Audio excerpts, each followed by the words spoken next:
नमस्कार। देखिए विनय जी, हम आपके पास हमेशा अपने संशय को लेकर ही आते हैं कि कब क्या मनाना है। जैसे अब एकादशी का बहुत संशय चल रहा है, एक को मनाए या दो को मनाए। विनय जी भारतीय विद्या भवन से ज्योतिषी की शिक्षा प्राप्त कर चुके हैं, तो आइए उनसे हम अपने संशय का निवारण करें। विनय जी। नमस्कार। नमस्कार मित्रों। ये जो हमारे फर्क पड़ता है कि इस दिन मनाएं उस दिन मनाएं, ये कारण है पाश्चात्य ज्योतिष और हमारे ज्योतिष में विभिन्नता के कारण। पाश्चात्य ज्योतिष में रात्रि के 12 बजे दिन बदल जाता है। हमारा दिन सूर्योदय पे बदलता है, तो सूर्योदय से सूर्योदय तक हमारा दिन और पाश्चात्य ज्योतिष का दिन 12 बजे से 12 बजे तक। अब सवाल ये उठता है कि रात्रि के 12 बजे से सूर्योदय तक जो समय है उसमें क्या होगा। अब पाश्चात्य ज्योतिष का तो दिन बदल गया, हमारा नहीं बदला है, तो इस बात का हमें ध्यान भी रखना चाहिए। और इस कारण ये बहुत सारी चीज़ें होती हैं कि कौन सा त्यौहार सूर्योदय काल की तिथि से मनाएं, कौन सा रात्रि में मनाएं।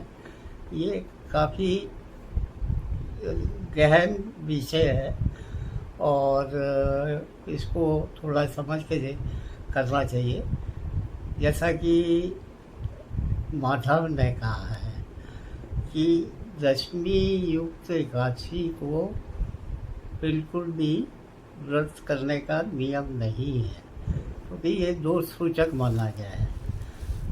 माधव के बाद देवराज इंद्र ने भी बताया, जो देवताओं के देव हैं, उन्होंने कहा कि ये दशमी युक्त एकादशी को मैंने राक्षसों के लिए निमित्त कर लिया है, उनकी प्रसन्नता के लिए। तो राक्षसों के लिए तो अच्छा है, लेकिन हम लोग राक्षस नहीं हैं। जो राक्षस हैं वो मनाएं, और जो नहीं है वो ना मनाएं। फिर उसके बाद नारायण पुराण में नारद जी भी कहते हैं राजा को, हे राजन, दशमी युक्त एकादशी का अगर लेश मात्र भी संयोग हो तो उसे नहीं मनाना चाहिए और उसे निषेध कर देना चाहिए। जैसे कि सूरा की एक बूंद गंगा जल में मिलाने पे अपेय हो जाती है, गंगा जल अपेय हो जाता है। स्कंद पुराण और ब्रह्म वैवर्त पुराण में भी ऐसा ही कहा गया है कि ये दशमी युक्त एकादशी नहीं लेनी चाहिए। फिर हमारी गरुड़ पुराण और भविष्य पुराण, जहाँ पे ये कहा गया कि दशमी युक्त एकादशी के संयोग मात्र से ही ये कई एकादशियों का फल नीचे दोषयुक्त हो जाता है, तो ये ऐसा नहीं करना चाहिए। तो दिनांक 1 नवंबर 2025 को जो एकादशी मनाने को बोल रहे हैं वो बिल्कुल भी नहीं मनानी चाहिए। और इसका मेरे अनुसार आप लोग ध्यान रखें। अब रहा सवाल 2 नवंबर 2025 का, उस दिन एकादशी भी है और द्वादशी का क्षय है।